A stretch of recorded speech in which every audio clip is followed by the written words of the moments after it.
This is Megan Glazier with Channel 13 Taylor Swift News. Today we will be reporting on the biggest news story of 2024. Biggest news stories of 2024. Our first news story involves the Supreme Court's decision not to rule on social media censorship. According to the Pew Research Center, most Americans think social media sites censor political viewpoints. In response, Florida and Texas have created laws prohibiting social media from censoring content.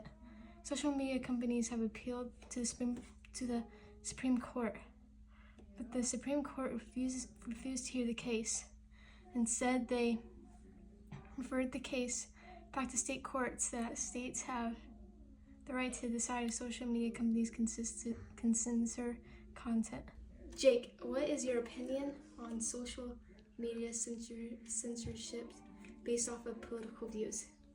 Social media should not be censoring people based off of their political views, especially if they're favoring one view over the other, because that is a violation of free speech, and that means that they are trying to low-key do propaganda by just showing one specific view and not the other. Yeah. So should social media be allowed to block content posted by its users? Well, I think that they should be able to block things if it is graphically violent or just stuff like that, graphically violent or breaks the law. But if it is just somebody expressing their opinion, it should not be blocking it and censoring their users. Yeah. Our next big story is about President Trump's assassination attempt. The Congressional Task Force looked into the two assassination attempts against Trump. This attempt in July 2024 almost cost Trump his life. In July 2024, Trump was shot while speaking at an open-air campaign rally near Butler, Pennsylvania. The report outlines a range of factors and failures that led to the July 13th shooting, which resulted in the death of a rally attendee and saw Trump get grazed by a bullet.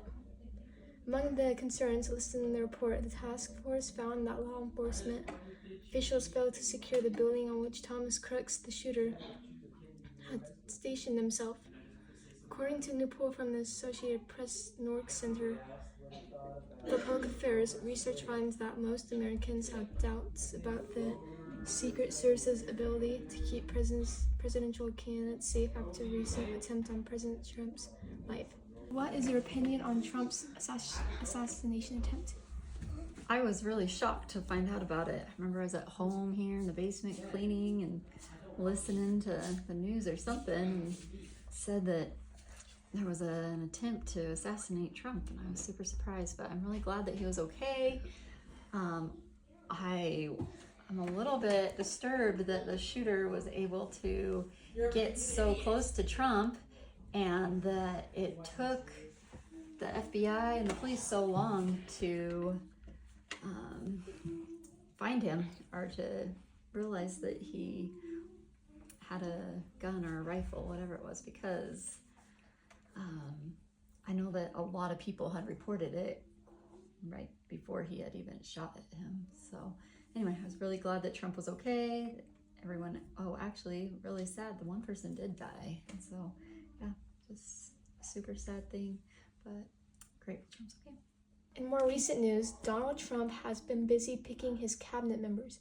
According to a poll conducted by AP Nork, only about 3 in 10 Americans are highly confident in Trump's cabinet picks. Some of President Trump's more notable picks have been billionaire Elon Musk for Department of Government Efficiency, his former presidential rival Marco Rubio as Secretary of State, TV personality Dr. Mehmet Oz as head of the Center for Medicare and Medicaid Services, and 3 individuals accused of sexual misconduct: Pete Hegseth, Matt Gaetz, and Robert F. Kennedy Jr. What do you think of Donald Trump's picks for his presidential cabinet? I think Trump is a master of knowing how to read people, and he is picking people that people recognize so that he can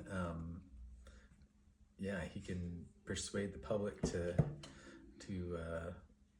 follow his decisions.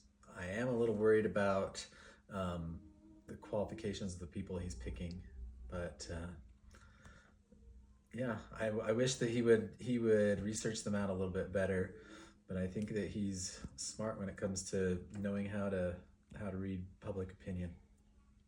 Finally, the broken healthcare system in the United States has been brought to the spotlight by the recent murder of United Healthcare CEO Brian Thompson.